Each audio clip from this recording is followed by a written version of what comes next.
তুমি জান না যে ভাবি মায়ের সমতুল্য হয়। তুমি আমাকে কোথায় নিয়ে যাচ্ছ? দেব ও আমায় বলল, একদম চুপ, কোনো কথা বলবে না। আমি যেখানে তোমাকে নিয়ে যাচ্ছি তোমার ভালোর জন্যই। আমি দেবরকে বললাম, তাহলে এই অন্ধকার রাতে? তারপর দেবর আমায় একটা রুমে নিয়ে গেল, আর সেখানে আমাকে সারা রাত ধরে। আমরা খুব গরিব। আমার মা ভালোভাবে বলুক ছেলের সাথে বিয়ে দিয়েছে, কিন্তু বিয়ের প্রথম রাতে আমার স্বামী ঘরে এসে আমাকে দেবের ঘরে নিয়ে রেখে আসে। তারপর দেবর আমার সাথে সারারাত যা করেছিল তা জানলে তোমরা নিজেকে সামলাতে পারবে না। তাহলে আসল ঘটনাটি শুরু করি। আমার নাম আফরোজা। আমি একটা গরিব ঘরের মেয়ে, আর আমার বিয়ে একটা বড় ফ্যামিলিতে ঠিক হয়। 3 মাস পরে সোহেলের সাথে আমার বিয়ে। আমার মায়ের ছেলেকে খুব পছন্দ হয়েছিল, তাই আমাকে বলতো, আফরোজা তোর কপাল ভালো যে এত ভালো ঘরে তোর বিয়ে ঠিক হয়েছে। বাবা মার 5 বছর বয়সে মারা যান, তাই মা অনেক কষ্টে আমাকে মানুষ করেন। আপনিও স্বজনের কাছ থেকে কিছু কিছু সাহায্য নিয়ে বিয়েটা ভালোভাবে দেওয়ার চেষ্টা করছিলেন। আমি আমার বিয়ে নিয়ে খুব খুশি, তাই আমি যে সেলাইয়ের কাজ করতাম সেখান থেকে কিছু কিছু টাকা জমালাম, যাতে বিয়ের দিন সুন্দর করে সাজতে পারি। আমার শ্বশুর বাড়িতে মাত্র 3 জন লোক। আমার শাশুড়ি, স্বামী আর তার ছোট ভাই। শ্বশুর অনেক আগেই মারা গেছেন। সবাই আমার শ্বশুরবাড়ির খুব প্রশংসা করত। বিশেষ করে সবাই বলতো আমার শ্বশুরবাড়ির লোকজন খুব ভালো। দেখতে দেখতে আমার বিয়ের দিন এসে গেল। আমি পার্লার থেকে মেকআপ করিয়ে বিয়ের জন্য ঠিক করা ছিল। সেখানে পৌঁছলাম। মেকআপ করার কারণে আমাকে খুব সুন্দর লাগছিল। কিছুক্ষণ পর স্বামী যাত্রী নিয়ে পাত্রপক্ষ বাড়িতে পৌঁছালো। এরপর দেখতে দেখতে আমাদের বিয়ে হয়ে গেল। বিয়ের পর সবার খাওয়া দাওয়ার পর আমার বিদায়ের সময় আসলে আমি মাকে জড়িয়ে ধরে খুব কাঁদলাম, কারণ মাকে ছেড়ে অন্য পরিবেশে চিরদিনের জন্য চলে যেতে হবে। তারপর সবাই মিলে আমাকে শ্বশুরবাড়িতে নিয়ে গেল। ওখানে আমাকে শাশুড়ির ঘরে বসে অনেকগুলো নিয়ম পালন করা হলো, যার মধ্যে কয়েকটা আমি জানতাম, বাকিগুলো জানি না। সমস্ত নিয়ম পালন করা শেষ হলে আমাকে ওই ঘর থেকে বের করে আমার স্বামীর ঘরে নিয়ে গেল। ঘরটা আগে থেকেই ফুল দিয়ে সুন্দর করে সাজান। এরপর আমাকে খাটে বসে মাথায় ঘোমটা টেনে দিল। সারাদিনের ধকলে আমি খুবই ক্লান্ত, তাই ঘুম ঘুম পাচ্ছিল, কিন্তু আমি চুপচাপ বসে থাকলাম। স্বামীর অপেক্ষায় 1 ঘন্টার বেশি হয়ে গেল, এখনও স্বামীর কোনো খবর নেই। আর একটা তাদের ব্যাপার হলো, সারাদিনের আমার স্বামী আমার সাথে একবারও কথা বলেননি, এমনকি কারো সাথে কথা বলতেও শোনেনি। এইভাবে চুপচাপ বসে থাকতে থাকতে কখন যেন হঠাৎ দরজার আওয়াজে আমার ঘুম ভেঙে গেল। তাকে অবাক হয়ে দেখলাম ঘরের মধ্যে কেউ নেই। তারপর যখন দরজার দিকে তাকালাম, তখন তো আমার দম বন্ধ হয়ে যাওয়ার মতো অবস্থা হলো, কারণ দরজায় দাঁড়িয়ে আমার স্বামী আর ওর সাথে একটা মহিলা, যাকে দেখে আমার পাগলি মনে হচ্ছিল। ওই মহিলাকে আমার স্বামীর সঙ্গে দেখে আমি অবাক হয়ে কাছে গেলাম। আমাকে দেখে ওই পাগলি আমার স্বামীর পিছনে লুকিয়ে পড়ল, যেন আমাকে দেখে ভয় পাচ্ছে। আমি আমার স্বামীকে বললাম, সোহেল, এই মহিলাটি আমাদের ঘরে কি করছে? তখন কোনো সোহেলের, ওই মহিলাটি যে আমার বউ। আরে ওকে তুমি তোমার মতো সুন্দর করে সাজা। ও তার কথা শুনে আমার মনে হলে আকাশটা আমার মাথার উপর ভেঙে পড়ল, কারণ আজকে আমার বিয়ে হয়েছে, আর আমার স্বামী একটা পাগলি মহিলাকে বলছে, আর ওকে আমার মতো সুন্দর করে সাজাতে বলছে। শুনে আমার চোখ দিয়ে জল পড়তে লাগল। আমি আমার স্বামীকে বললাম, সোহেল, তুমি এসব কি বলছো? এই মহিলা কিভাবে তোমার বুক? তুমি তো আজকে সবার সামনে আমাকে বিয়ে করেছো, আর এখন তুমি চাইছো এই মহিলাকে সুন্দর করে সাজিয়ে আমার জায়গায় বসাতে? এসব কথা শুনে সোহেল রেগে গিয়ে বলল, আমি বলছি তো আমার বউ, তুমি তোমার মতো সুন্দর করে সাজিয়ে ঘরে বসাও, তারপরে তুমি ঘর থেকে বেরিয়ে যাও, না হলে আজকে তোমাকে আমি তালাক দিয়ে দেব। এই কথা শুনে আমার শরীর কাঁপতে লাগল, কারণ আমার মা অনেক আশা ভরসা নিয়ে আমার বিয়ে দিয়েছে। যদি আমার তালাক হয়ে যায়, তাহলে তো আমার মা জীবিত লাশ হয়ে যাবে। আমার মা সারা জীবন শুধু দুঃখই পেয়েছি। আমি চাই না যে আমার জন্য আমার মা আবার দুঃখ কষ্ট পাক। তাই আমি সোহেলের কথায় রাজি হয়ে মাথা নাড়লাম। তারপরেই পাগলি মহিলাকে বাথরুম থেকে গোসল করিয়ে নিয়ে তৈরি করতে লাগলাম।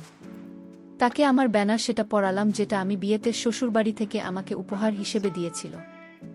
আমি ওই পাগলিকে বেনারসি কাপড় পরলাম, আর মনে মনে করছিলাম, তারপরেই পাগলি মহিলাকে ড্রেসিং টেবিলের সামনে এনে সুন্দর করে মেকআপ করে আমার যত গয়নাগাটি ছিল সব পরালাম। যাকে এতক্ষণ বিচ্ছিরি লাগছিল তাকে এখন সুন্দর দেখাচ্ছে। পাগলি নিজের সাজগোজ দেখে উত্তেজিত হয়েছিল, আয়নায় বারবার নিজেকে দেখে তালি বাজাচ্ছিল। ওই পাগলিকে রেডি করার পর আমি আমার স্বামীর দিকে ইশারা করলেন। আমার স্বামী উঠে এক আছে সে ভালো করে দেখতে লাগল। তারপরে আমাকে ঘর থেকে বেরিয়ে যাওয়ার ইশারা করল। আমি কাশতে কাশতে বাইরে বেরিয়ে আসলাম। আমাকে দেখে কে বলবে কিছুক্ষণ আগে আমার বিয়ে হয়েছে? আমাকে দেখে যে কেউ পাগল বলবে। এই বাড়িতে নতুন তাই বুঝতে পারছিলাম না এত রাতে কোথায় যাব। কোনো উপায় না পেয়ে দরজার সামনে বসে পড়লাম। কারণ অন্য কোনো ঘরে যদি আমি যেতাম তাহলে আমাকে সবাই বলতো বিয়ের প্রথম রাতেই স্বামীর ঘর থেকে বের করে দিয়েছে।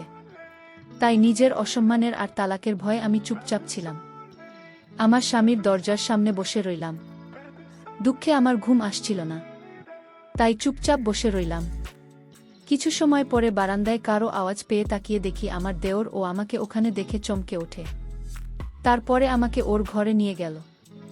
মুখ ঢাকা ছিল বলে ও হয়তো আমাকে চিনতে পারেনি। আর আমিও কিছু বলতে পারছি না, কারণ এতে আমারই অসম্মান হবে। কারণ আমি সেই মেয়ে যাকে বিয়ের প্রথম রাতেই তার স্বামী ঘরের বাইরে বের করে দিয়েছে। ও হয়তো আমাকেই পাগলি ভেবেছিল, তাই টানতে টানতে আমাকে এই স্টোর রুমে নিয়ে একটা দড়ি দিয়ে বেঁধে ফেলে।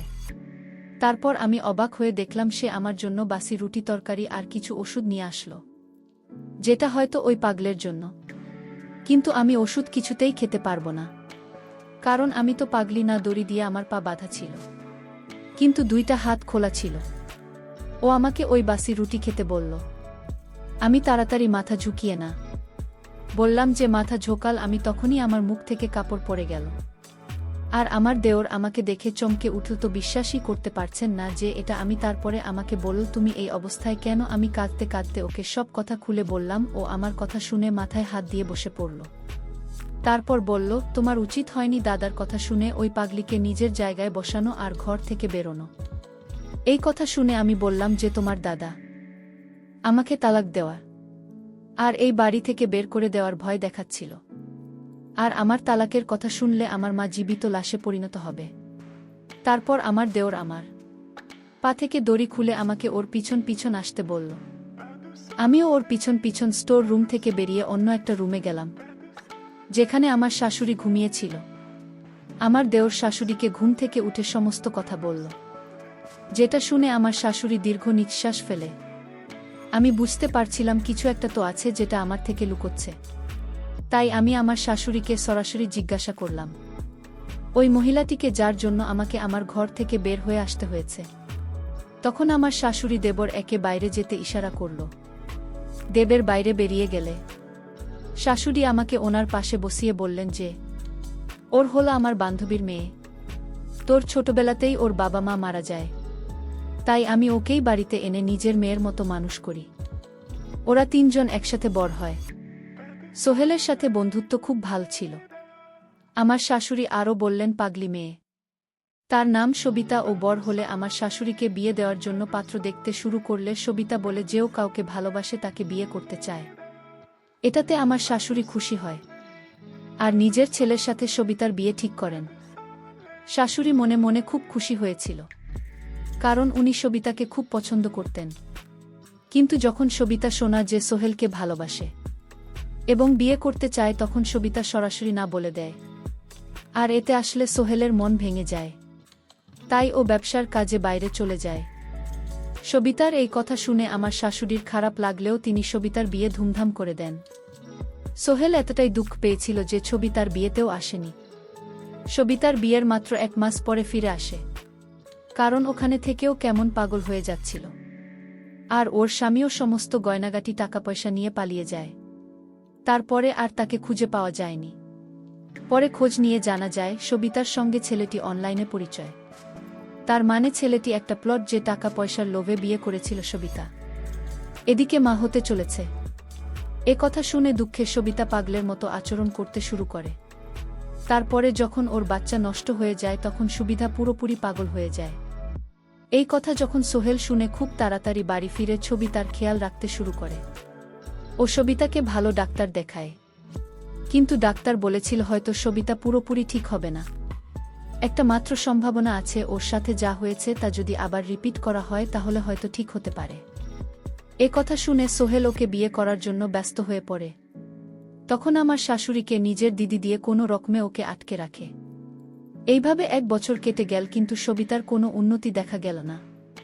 তাই আমার শাশুড়ির সোহেলকে বোঝাতে লাগলো, সবিতা তখন 1 বছরও ঠিক হয়নি, তাহলে কি এমন গ্যারান্টি আছে যে ওর বিয়ের পরে ঠিক হয়ে যাবে? সবিতা খুব বেশি পাগলামি করত, আর ওর ধারে কাছে কেউ যেতে পারত না। তার কয়েকবার তো কামড়ানোর চেষ্টা করেছে, আর সুযোগ পেলেই বাড়ি থেকে পালিয়ে যেত। তাই আমরা ওকে দড়ি দিয়ে বেঁধে রাখতে বাধ্য হই।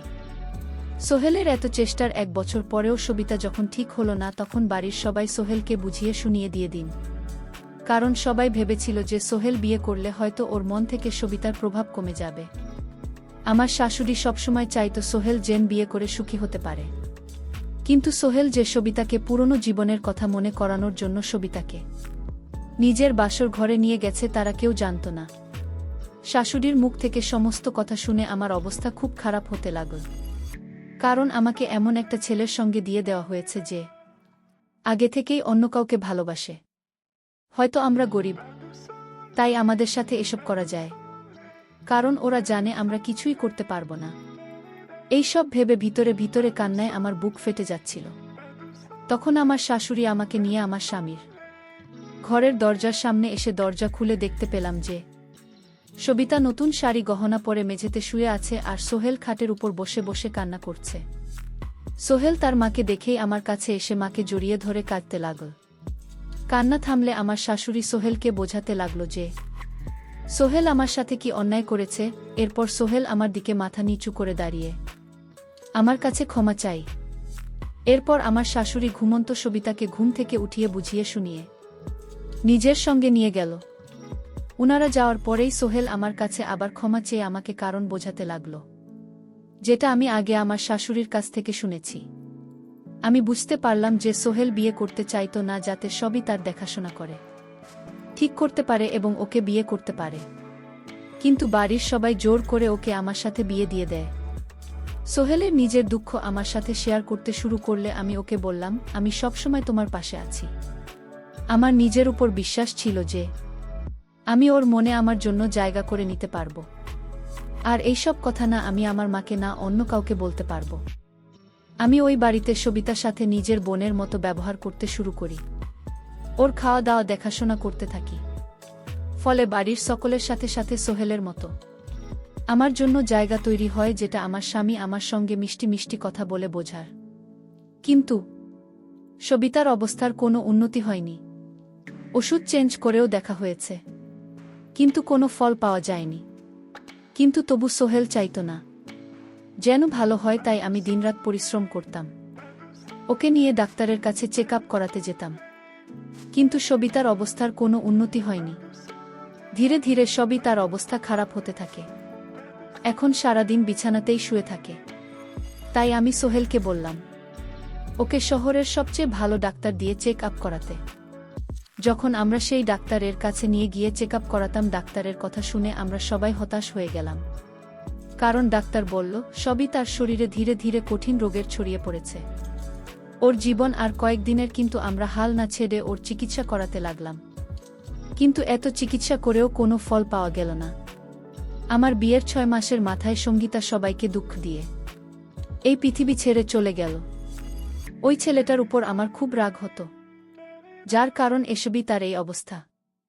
ওই ছেলে পৃথিবীর যেখানেই থাকুক না কেন, জীবনে কখনো সুখী হতে পারবে না। ওই ছেলেটি যদি লোভের কারণে ছবি তার জীবন নিয়ে ছিনিমিনি না করত, তাহলে সবিতা এখন ছেলে মেয়ে নিয়ে সুখে শান্তিতে সংসার করতে পারত। কিন্তু আমরা যেটা ভাবি সেটা সব সময় হয় না, কারণ বিধাতা যার কপালে যা লিখে দিয়েছে তাই হয়। সবিতার সাথেও তাই হয়েছিল, যা বিধাতা ওর কপাল